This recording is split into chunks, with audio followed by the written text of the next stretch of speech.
ओम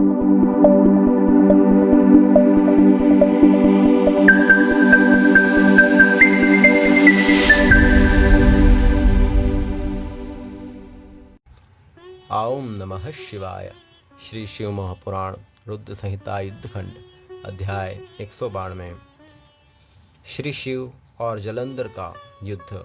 जलंधर द्वारा गांधर्वी माया से शिव को मोहित कर शीघ्र ही पार्वती के पास पहुंचना, उसकी माया को जानकर पार्वती का अदृश्य हो जाना और भगवान विष्णु को जलंधर पत्नी वंदा के पास जाने के लिए कहना। सनत कुमार बोले, इसके बाद रौद्र रूप वाले महाप्रभु शंकर बैल पर सवार होकर वीरगणों के साथ हंसते हुए संग्राम भूमि में गए। जो रुद्रगण पहले पराजित होकर भाग गए थे, वे शिवजी को आते हुए देखकर सिंहनाद करते हुए युद्ध भूमि में पुनः लौट आए। वे और शंकर के अन्य गण भी शब्द करते हुए आयुधों से युक्त हो बड़े उत्साह के साथ बाणों की वर्षा से दैत्यों को मारने लगे।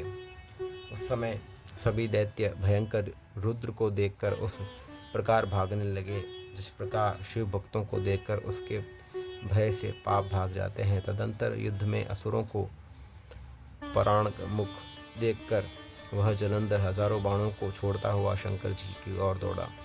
शुंभ निशुंभ आदि हजारों दैत्यराज भी क्रोध से होठों को चबाते हुए बड़े वेग से शंकर जी की ओर जाने लगे। वीर कालनेमी, खड़ग, गोरोमा, बलाक, धस्मर, प्रचंड तथा अन्य दैत्य भी शिवजी की ओर दौड़ पड़े। हे मुने, शुंभ आदि सभी वीर दैत्य गणों ने भी शीघ्र ही बाणों के द्वारा रुद्रगणों को ढक दिया और उनके अंगों को भी छिन्न भिन्न कर दिया। तब शंकर ने अपने गणों को बाणों के अंधकारों को आवृत देखकर शीघ्रतापूर्वक दैत्यों के बाणों समूहों को काटकर अपने बाणों से आकाश पर दिया। उन्होंने बाणों की आंधी से दैत्यों को पीड़ित कर दिया और बाणों समूह से दैत्यों को पृथ्वी पर गिरा दिया।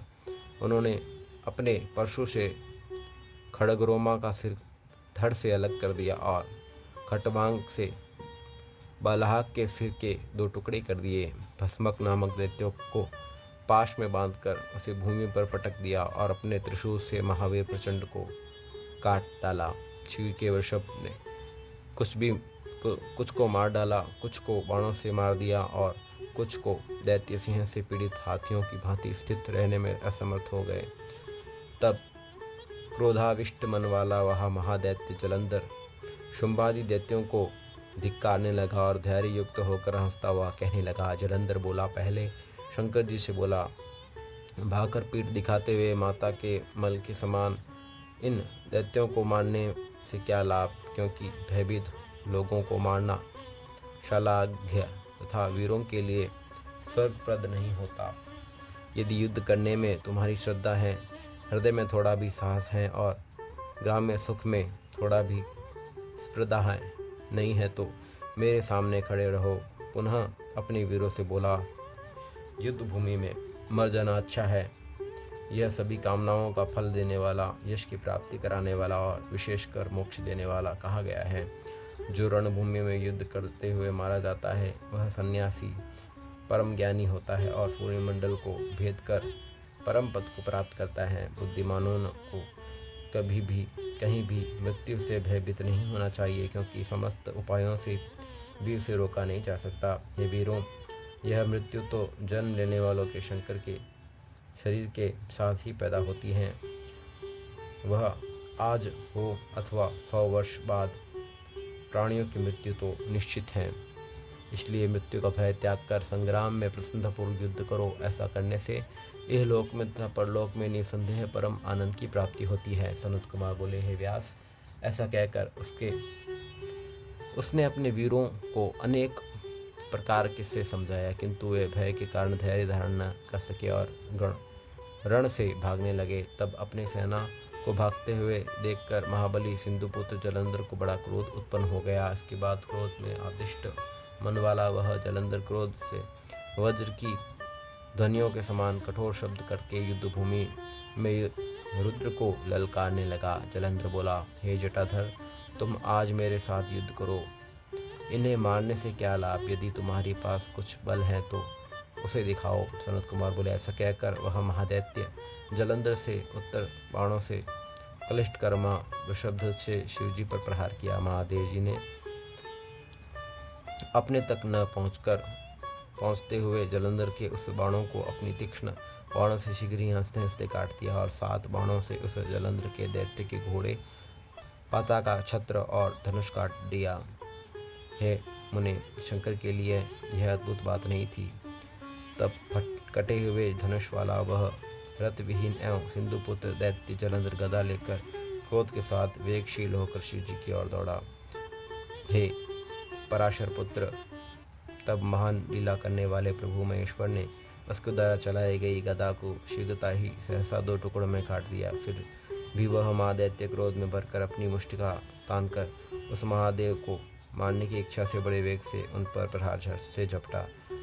इतने में ही कलिष्ट कर्म करने वाले ईश्वर ने अपने बाण समूह से शीघ्र ही उस जलंधर को 1 कोस पीछे ढकेल दिया। तत्पश्चात दैत्य जलंधर ने रुद्र को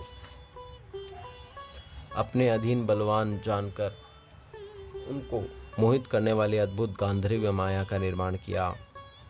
उस समय उनकी माया के प्रभाव से शंकर जी को मोहित करने के लिए अप्सराओं गंधर्वों को अनेक गण प्रकट हो गए। इसके बाद गंधर्व एवं अप्सराओं के वे गण नाचने गाने लगे तथा ताल वेणु मृदंग बजाने लगे। उस महान आश्चर्य को देखकर रुद्र अपने गुणों के साथ उस रणभूमि में मोहित हो गए। उन्हें अपने हाथों से अस्त्रों को गिरने का भी ध्यान न रहा। इस प्रकार रुद्र को एकाग्रचित देखकर काम के वशीभूत हो वह दैत्य जलंधर बड़ी शीघ्रता से वहां पहुंचा जहां गौरी विद्यमान थी। हे व्यास, युद्ध भूमि में महाबली शुंभ निशुंभ को नियुक्त कर तथा स्वयं 10 भुजा 5 मुख 3 नेत्र जटा धारण कर वृषभध्वज पर आरूढ़ हो जलंधर अपनी आसुरी माया के प्रभाव से सर्वदा शंकर के समान सुशोभित होने लगा।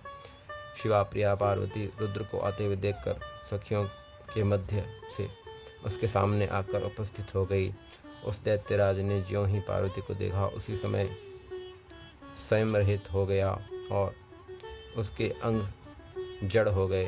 तदंतर वे गौरी उस दानों को पहचान कर भय से व्याकुल हो वेग पूर्वक अंतर ध्यान होकर उत्तर मानस की ओर चली गई। तत्पश्चात क्षण मात्र में ही बिजली की लता के समान पार्वती को न देखकर वह दैत्य पुनः युद्ध करने के लिए बड़े वेग से वहां पहुंच गया जहां शिवजी थे।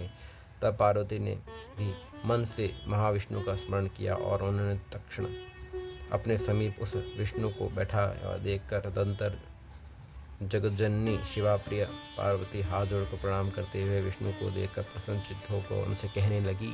पार्वती जी बोली, हे विष्णु जलंधर दैत्य ने परम आश्चर्यचकित कार्य किया है, क्या आपको उस दुर्बुद्धि की चेष्टा विदित नहीं है? तब भगवान गणध्वज ने जगदम्बा का यह वचन सुनकर हाथ जोड़कर सिर झुकाकर शिवा को प्रणाम किया। श्री भगवान बोले, हे देवी, आपकी कृपा से मुझे वह सारा वृत्तांत ज्ञात है। हे माता, आप मुझे जो आज्ञा दें उसे मैं आपको आदेश से कहने के लिए तत्पर हूँ। सनत कुमार बोले, विष्णु के इस वचन को सुनकर जगन माता पार्वती धर्मनीति की शिक्षा देते हुए ऋषिकेश से कहने लगी। पार्वती बोली, उस दैत्य ने ऐसा ही मार्ग प्रदर्शित किया है, अब उसी का अनुसरण आप भी कीजिए। मेरी आज्ञा से आप उसकी स्त्री का पातिव्रत्य भंग कीजिए। हे लक्ष्मीपते, उसके बिना वह महादैत्य नहीं मारा जा सकता, क्योंकि पातिव्रत धर्म के समान अन्य कोई भी धर्म पृथ्वी पद पर उपस्थित नहीं है। सनत कुमार बोले, पार्वती की आज्ञा सुनकर विष्णु जी से शिरोधार्य करके छल करने के लिए शीघ्र ही पुनः जलंधर की नगरी की ओर चले। ओम नमः शिवाय। श्री शिव महापुराण रुद्र संहिता युद्धखंड अध्याय 192 संपूर्ण हुआ।